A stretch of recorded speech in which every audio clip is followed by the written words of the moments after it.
Hey guys, thank you for joining me this week. I've been really trying to do one video per week and I've been sticking to it for a couple months, but last week's video was very long and for some reason it took me hours and hours to edit it and I just got a little burned out on that. So hopefully this week is going to be a much shorter video. And this week I want to talk about Blackout poetry. Just do a little show and tell of some things I've done with it and why I think it's such a great art form. To me it is an art form. So this book is Anne Rice's Servant of the Bones. If you guys don't know Anne Rice's writing, she does tend to do a bit of what I would call like purple, well not purple, but purple-ish prose. She's very fancy with her words. So I think if you pick a book that has a little bit more drama to it, with the not necessarily the plot or whatever, but the way the author writes, it gives you a little bit more to work with in terms of just fun words that you can find. And also the other thing I would say is that if you can find a book that has good binding, like this one is kind of like stitched. The pages are not just glued in, they're like stitched. So I think that does help too, because as you wet the pages and all this stuff, having good binding kind of holds it all together. And this is the only book I've tried because I have this old school thing about books. I just love books and I feel a little bit bad feeling like I'm like defacing them. So I just picked one book. I love this book. I wouldn't say it's like one of my favorite books or anything, but it is a really good book actually if you've never read it. So, and I just stuck with using that. And then I marked some pages where I either did some Blackout poetry or started working on a poem. And I'm going to show you what I've done and also talk a little bit about how to do it and also a little bit about why I think it's great. Okay, so let's start with the first one. And these are all completely out of order because one way I was doing this is just kind of open to any random page. And okay, I guess I'll just start a little bit with the process of it. Open to a random page, find a word that just jumps out at you, that just kind of like grabs your attention. Find some other words that grab your attention. And then as you kind of start getting an idea around those core words, you can look for other words that fit into the idea or the theme that you have going.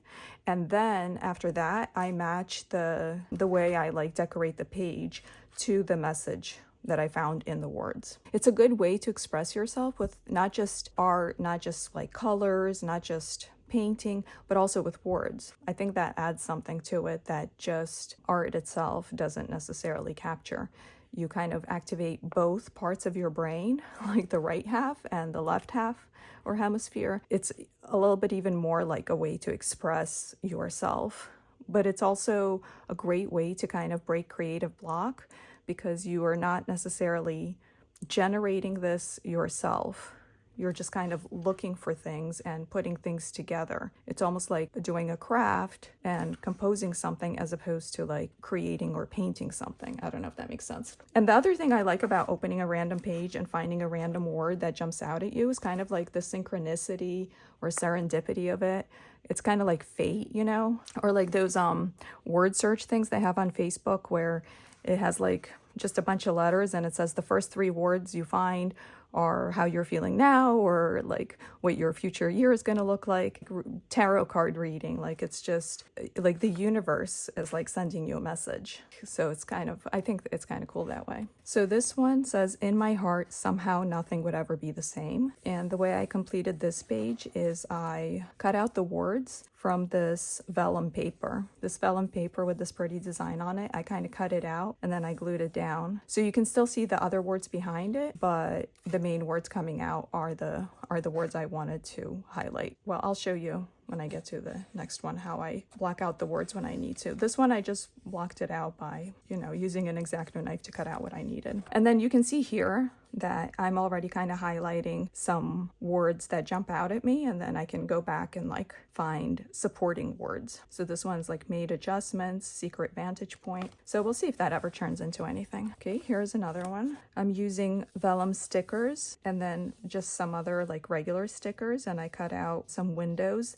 And then so I'm going to show you how I do these. The best way I found, and you can obviously use like masking fluid or whatever if you're using watercolors on top. I think the easiest thing to do is find skinny washi tape. So this one is my favorite. For this book, it was exactly the width of the words. It's this width. So it was perfect. It's this Tim Holtz Ideology, and there were 12 tapes in here. So it's a great value. You get a lot of tapes. I would start by, as you can see, oh, here I already kind of started another one. Version, telling, understand it. When I circle it, I don't circle like the word itself. I circle really wide around it so that the pencil line does not go on the word itself. Then I simply take the tape and then I cover only the word itself very carefully, right? And just kind of try to make it as perfect as possible. And then I use a palette knife to then cut the tape exactly where I need it. I think a palette knife works great because these are sharp little things, but they're not knives, and they have like, a good angle. But you can also use scissors, you can use a credit card, you can use pretty much anything you have. You don't need a palette knife, but if you have one, that's the easiest. So then I would go like cover these words up, then I would erase the pencil lines, and that's why I made them wide so that it's easy to erase right around the word. And then I go ahead and decorate it with either watercolors, gouache, acrylics. Really, you can use any medium. So this one says, perhaps I became wise and realized I had very little time. And that's why I added the clocks here, just because it was time themed. Isn't that great? It's like a message that just sort of does reflect your thoughts and feelings, and maybe your subconscious. You like find some subconscious sort of feelings and thoughts hidden in the page. This one is also watercolors. Your heart is sputtering with fury. Here, just the message was very succinct, and so I just did just very intense sort of colors. Like this is watercolor as well. This is gouache.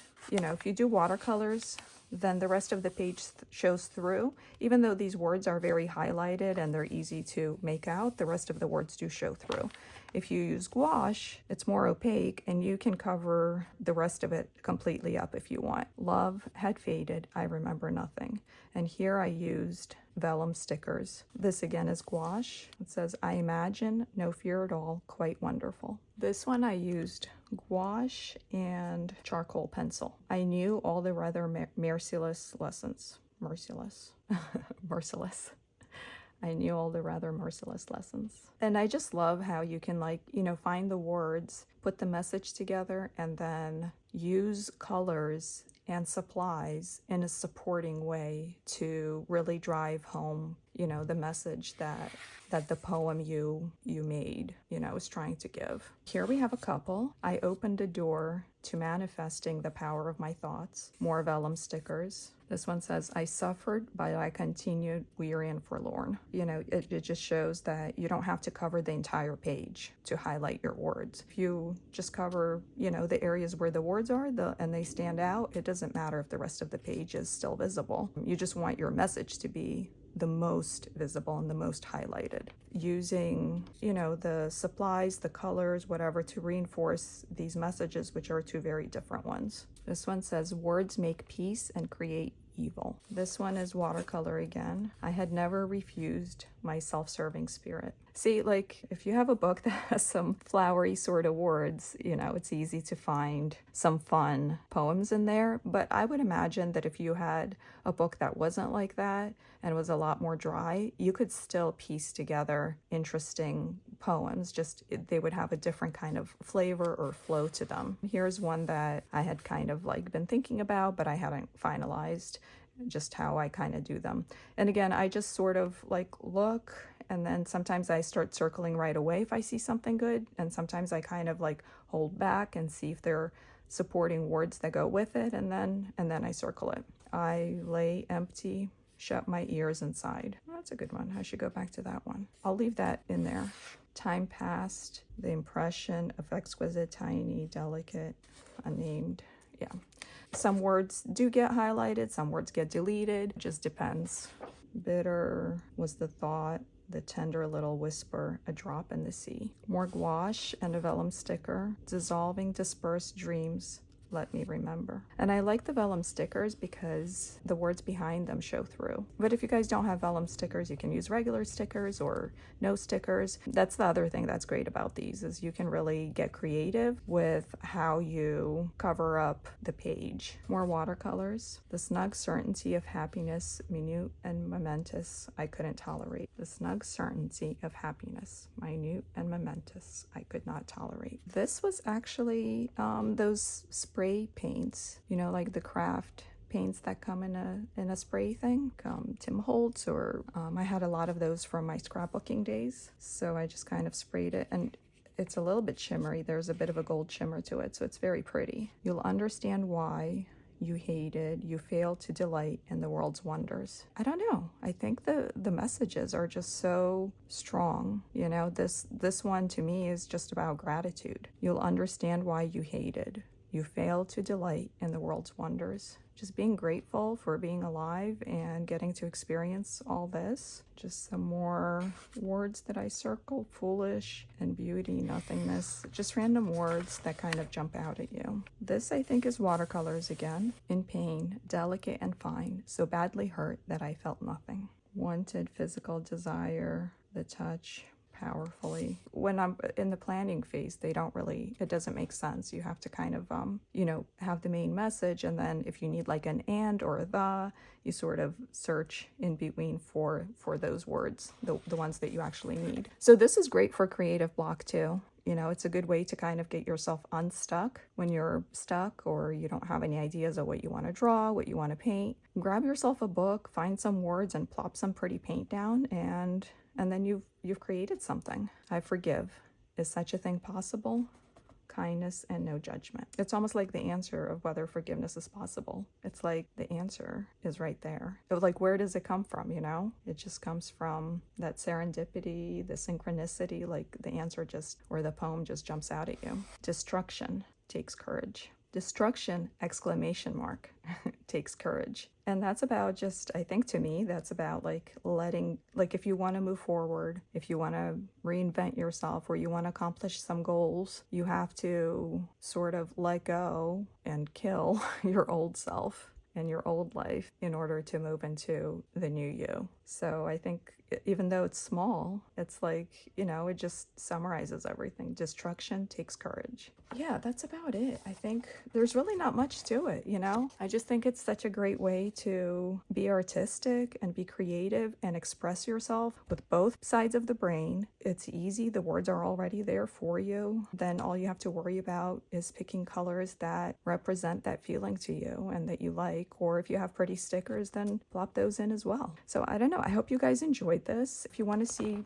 me make one, probably this one. I lay empty, shut my ears inside. Let me know. But otherwise, thank you for watching. I hope you got something out of it. I hope you guys give this a try. And if you do, let me know how you like it. Bye.